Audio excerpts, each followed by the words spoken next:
ಪ್ರೀತಿಯ ವಿದ್ಯಾರ್ಥಿಗಳೇ,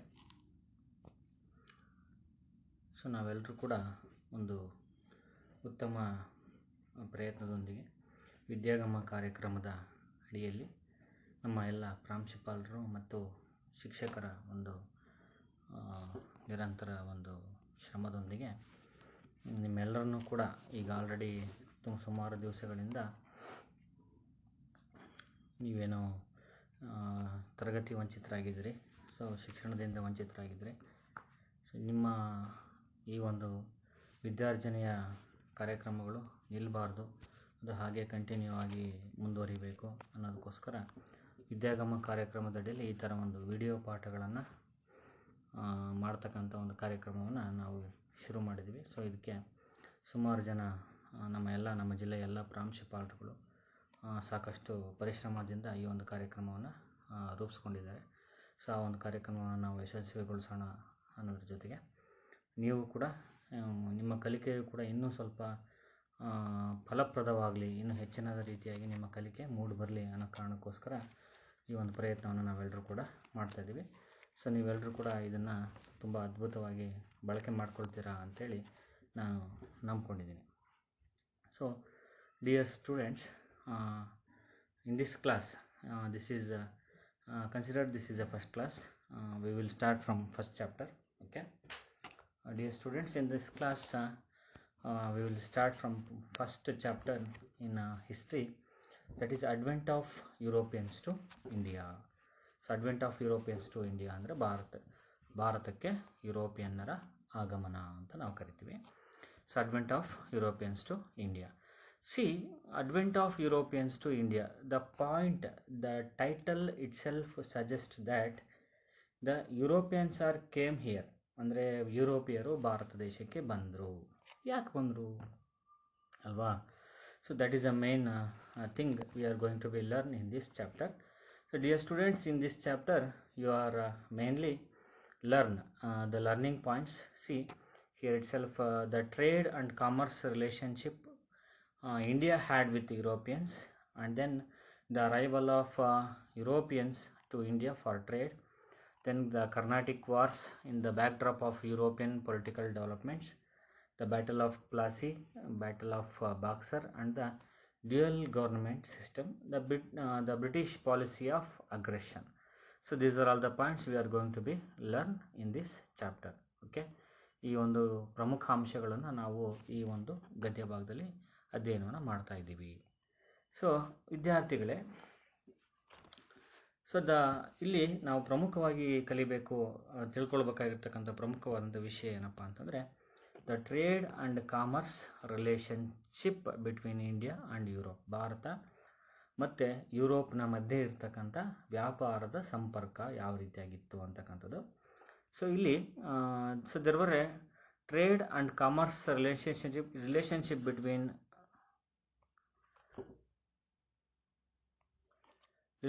between India and Europe since from the ancient times.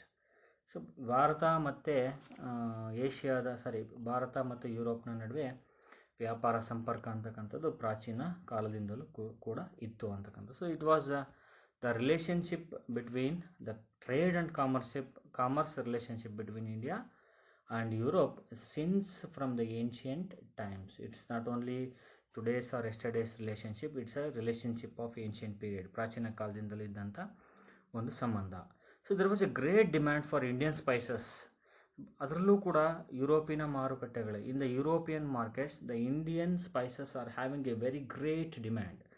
ಹೌದಾ? ತುಂಬ ಭಾರತದ ಮಸಾಲೆ ಪದಾರ್ಥಗಳಿಗೆ ಯುರೋಪಿಯನ್ ಮಾರುಕಟ್ಟೆಗಳಲ್ಲಿ ತುಂಬ ಡಿಮ್ಯಾಂಡ್ಸ್ ಇತ್ತು. Like pepper, cardamom, ginger and many other spices in Europe.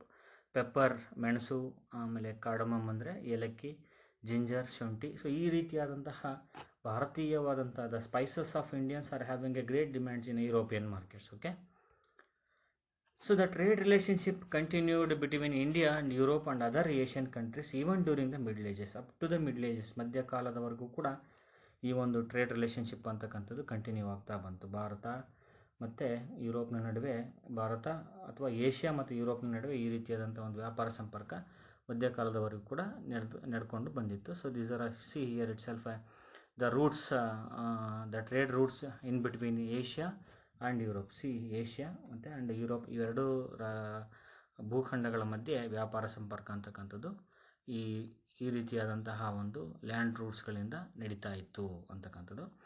So ಇಲ್ಲಿ the Arab merchants carried the Asian merchandise into Constantinople of Eastern Roman Byzantium, Eastern Roman or Byzantium in Byzantium Empire ಅಂತ.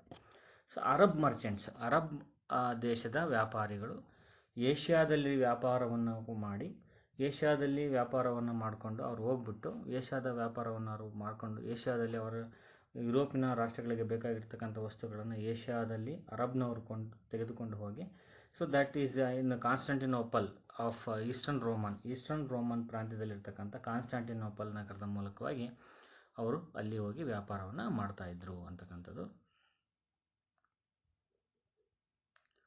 So Italian merchants would be buy these goods and then sell in European countries. So ಈ Arab merchandise, ಅರಬ್ನ merchants, the merchants of Arab, they carried business in India and they went towards Constantinople and they sell their goods ಅಲ್ವಾ. ಅರಬ್ನ ದೇಶದವರು ಇಲ್ಲಿರ್ತಕ್ಕಂಥ ವಸ್ತುಗಳನ್ನು ಖರೀದಿ ಮಾಡಿ ಅಲ್ಲಿ Constantinople ನಗರದ ಮೂಲಕವಾಗಿ ಅಲ್ಲಿ ಹೋಗಿ ವ್ಯಾಪಾರವನ್ನು ಮಾಡ್ತಾಯಿದ್ರು. So Italian merchants would buy these goods and then sell in European markets. So Italian ವ್ಯಾಪಾರಿಗಳು ಈ ಭಾರತ ದೇಶದಿಂದ ಅಥವಾ ಏಷ್ಯಾ ಖಂಡದಿಂದ ಯಾರು ಅರಬ್ನವರು ತೆಗೆದುಕೊಂಡು ಹೋಗಿರ್ತಕ್ಕಂಥ ವಸ್ತುಗಳನ್ನು ಇಟಾಲಿಯವರು ವ್ಯಾಪಾರವನ್ನು ಮಾಡ್ತಾಯಿದ್ರು. ಸೊ ಆ ವಸ್ತುಗಳನ್ನು ತೆಗೆದುಕೊಂಡು ಹೋಗಿ ಅವರು ಯುರೋಪ್ನಲ್ಲಿ ಮಾರಾಟವನ್ನು ಮಾಡ್ತಾಯಿದ್ರು. So the Italian merchants would buy these goods and then sell in European countries, ಅವುಗಳನ್ನು ಯುರೋಪಿಯನ್ ಕಂಟ್ರೀಸಲ್ಲಿ ಮಾರಾಟವನ್ನು ಮಾಡ್ತಾಯಿದ್ರು. So like this Constantinople was a centre of international business and considered as a gate of European trade. So ಈ ರೀತಿಯಾಗಿ Constantinople ನಗರವನ್ನು ಏನಂತ ಕರಿತೀವಿ ನಾವು, was the centre of international business. ಇದೊಂದು ಅಂತಾರಾಷ್ಟ್ರೀಯ ವ್ಯಾಪಾರದ ಕೇಂದ್ರ ಆಗಿತ್ತು. It's a centre of international business and considered as a gate of European trade, gateway of European trade, and Constantinople is also considered as the gateway of European trade. ಯುರೋಪಿನ ವ್ಯಾಪಾರದ ಹೆಬ್ಬಾಗಿಲು ಅಂತಲೂ ಕೂಡ Constantinople ನಗರವನ್ನು ಕರೆಯಲಾಗ್ತಾ ಇತ್ತು ಅಂತಕ್ಕಂಥದ್ದು. So while Arab merchants had gained a monopoly over the trade in Asian countries, Arabian merchants are having a monopoly over Asian countries, trade monopoly over in the Asian countries. Italian traders had gained a monopoly over a trade in European countries ಅಲ್ವಾ. So ಅರಬ್ನ ವ್ಯಾಪಾರಿಗಳು ಏಷ್ಯಾದಲ್ಲಿ ತಮ್ಮ ವ್ಯಾಪಾರದ ಏಕಸ್ವಾಮಿತ್ವವನ್ನು ಉಳಿಸ್ಕೊಂಡ್ರೆ, ಅದೇ ರೀತಿ Italian ವ್ಯಾಪಾರಸ್ಥರು ಯುರೋಪ್ನಲ್ಲಿ ತಮ್ಮ ವ್ಯಾಪಾರದ ಏಕಸ್ವಾಮಿತ್ವವನ್ನು controlled. The monopoly means the monopoly itself called as control. ಸಂಪೂರ್ಣವಾಗಿ ಅರಬ್ನರು ಏಷ್ಯಾದ ದೇಶಗಳಲ್ಲಿ ವ್ಯಾಪಾರದ ನಿಯಂತ್ರಣವನ್ನು ಸಾಧಿಸಿದರೆ, ಇಟಾಲಿಯವರು ಯುರೋಪ್ನ ಮಾರುಕಟ್ಟೆಯಲ್ಲಿ ವ್ಯಾಪಾರದ ನಿಯಂತ್ರಣವನ್ನು ಸಾಧಿಸಿದರು ಅಲ್ವಾ. So while these Asian countries and European countries are under the Arab merchants and in the under of Italian traders. Okay, so the merchandise from Asia had brought good profit to Italian merchants.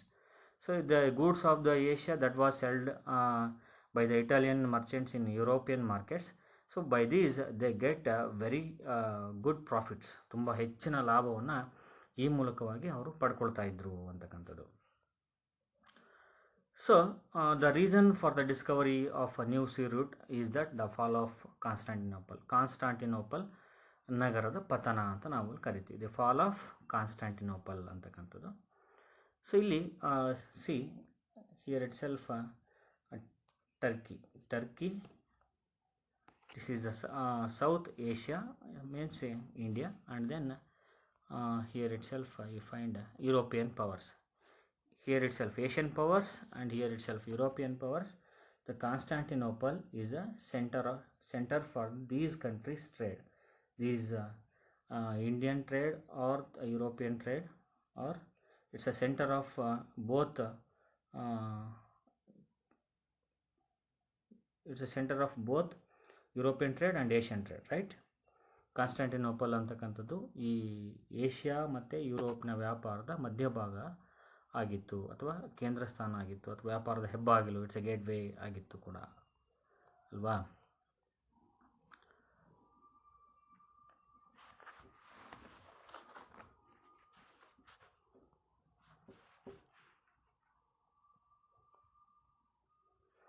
So the Turks started here itself the trade and commerce relationship between Asia and Europe was taking place through the city of Constantinople.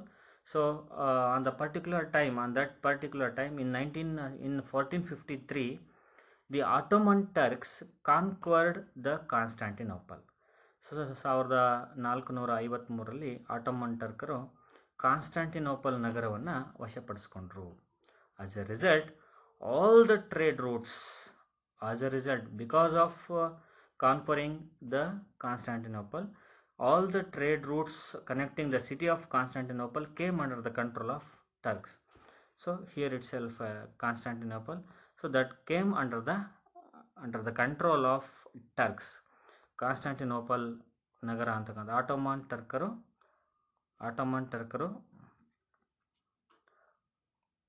ಕಾನ್ಕ್ವರ್ಡ್ Constantinople. Ottoman ಟರ್ಕರು Constantinople ನಗರದ ಮೇಲೆ ದಾಳಿಯನ್ನು ನಡೆಸಿ ವಶಪಡಿಸಿಕೊಂಡ ನಂತರದಲ್ಲಿ ಏನಾಯಿತು, as a result all the trade routes connecting the city of Constantinople came under the control of Turks. ಎಲ್ಲ ವ್ಯಾಪಾರದ ನೇರ ಮಾರ್ಗಗಳು ನೇರವಾಗಿ ಯಾರ ಕೈಗೆ ಬಂದು ಟರ್ಕರ ವಶಕ್ಕೆ ಬಂದವು. So the Turks started levying too many taxes on the goods passing through these routes. So ಈ ಒಂದು ವ್ಯಾಪಾರದ ದಾರಿಯ ಮೂಲಕವಾಗಿ ಹಾದು ಹೋಗಬೇಕಾಯಿತು.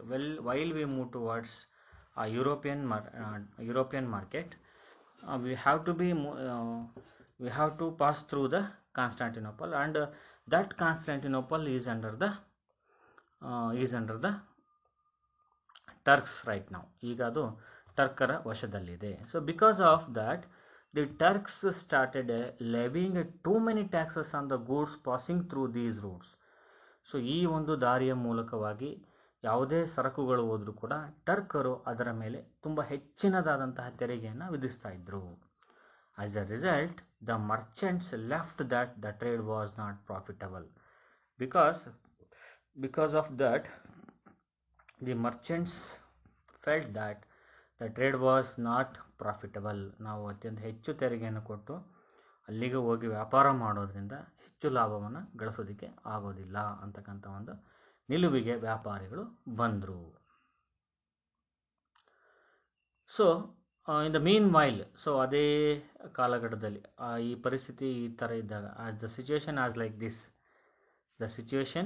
ಲೈಕ್ ದಿಸ್ ಈ ರೀತಿ ಇದ್ದಾಗ ಏನಾಯಿತು, the meanwhile the Spain, Portugal were attempting to break the monopoly of the Italian traders. So the Italian traders are having a monopoly in the European markets ಅಲ್ವಾ. ಈ ಇಟಾಲಿಯ ವ್ಯಾಪಾರಿಗಳು ಯುರೋಪಿನ ಮಾರುಕಟ್ಟೆಯಲ್ಲಿ ಅತ್ಯಂತ ಹೆಚ್ಚಿನ ಹಿಡಿತವನ್ನು ಸಾಧಿಸಿದರು. So Spain and Portugal were attempting to break the monopoly of Italian traders. ಆ ಇಟಾಲಿಯನ್ ವ್ಯಾಪಾರಿಗಳ ಒಂದು ನಿಯಂತ್ರಣವನ್ನು ತಪ್ಪಿಸಬೇಕು ಅಂತೇಳಿ ಸ್ಪೇನ್ ಮತ್ತು ಪೋರ್ಚುಗಲ್ಸ್ ಅಂತಕ್ಕಂಥ ದೇಶಗಳು ಮೊದಲಾದವು. They started encouraging courageous sailors to find a sea route to India. So they have given the more encouragement to the people who are the sailors, so to find a sea route to India. Bharat ದೇಶಕ್ಕೆ ಹೊಸ ಜಲಮಾರ್ಗವನ್ನು ಹಿಡಿಬೇಕಾಗಿರ್ತಕ್ಕಂಥ ಸಮುದ್ರದ ಇವರಿಗೆ ನಾವಿಕರಿಗೆ ಸಾಕಷ್ಟು ದೊಡ್ಡ ಮಟ್ಟದ ಪ್ರೋತ್ಸಾಹವನ್ನು ಕೊಡಲಿಕ್ಕೆ Spain ಮತ್ತು ಪೋರ್ಚುಗಲ್ ದೇಶಗಳು ಪ್ರಾರಂಭಿಸಿದರು.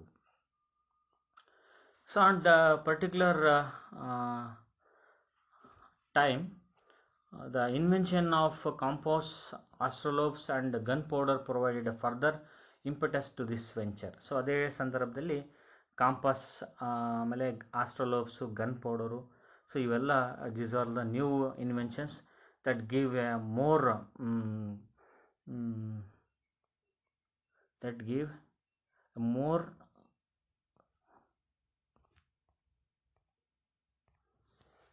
Yes, the more courageous, these are all the things that gave a more courageous environment to sailors, to which they take journey without fear ಅಂತೇಳಿ. ಅಂದರೆ ಭಯಮುಕ್ತವಾಗಿ ಸಮುದ್ರದಲ್ಲಿ ಇವರು ಸಂಚಾರವನ್ನು ಮಾಡಲಿಕ್ಕೆ ಇವು these are all the materials that helped much to the sailors. So the new sea route to India, Bharat ದೇಶಕ್ಕೆ the Vasco da Gama invent the new sea route to India. Bharat ದೇಶಕ್ಕೆ ಹೊಸ ಜಲಮಾರ್ಗವನ್ನು the Vasco da Gama is a Portuguese sailor who left Lisbon and reached Kappudu near the Calicut and east coast of India in 1498. Is a Portuguese sailor. Vasco da Gama is a Portuguese sailor. So he left Lisbon. See here, he started his journey from the Lisbon and reached the Cape of Good Hope and then Malindi Islands and Kappudu near Calicut. He reached the Kappudu near Calicut. So that was in the east coast of India. Calicut is in the east coast of India and he reached in the 1498. 1498ರಲ್ಲಿ ಅವನು ಭಾರತ ದೇಶವನ್ನು ತಲುಪಿದ. So this route continued to be a route of trade between India and Europe many years. So he invented a new sea route to India, and this new sea route continued to be the trade between the new route continued to be the route of trade between India and Europe for many years. So ಇವನು ಕಂಡಿಡಿದಂಥ ಈ ಜಲಮಾರ್ಗ ಭಾರತ ಮತ್ತು ಯುರೋಪ್ನ ದೇಶದ ನಡುವೆ ಸುಮಾರು ವರ್ಷಗಳ ಕಾಲ ಇದೇ ಒಂದು ವ್ಯಾಪಾರದ ಕೇಂದ್ರವಾಗಿತ್ತು. So like this Portuguese for the first to reestablish trade between India and Europe. So ಈ ರೀತಿಯಾಗಿ the Portuguese for the first who invented a new sea route to India. So next, European trade companies to India. So up to here they invented a new sea route to India. ಭಾರತಕ್ಕೆ ಹೊಸ ಜಲಮಾರ್ಗವನ್ನು ಕಂಡುಹಿಡಿದ್ರು. So ಅದರ ಅನಿವಾರ್ಯತೆ ಇತ್ತು. ಆ ಅನಿವಾರ್ಯತೆಗೋಸ್ಕರ ಅವ್ರು ಏನು ಮಾಡಿದ್ರು, ಜಲಮಾರ್ಗವನ್ನು ಕಂಡುಹಿಡಿದ್ರು. So what happens then, ಇದಾದಮೇಲೆ ಏನಾಯಿತು? So that we will discuss in the next class. Okay, dear students, thank you.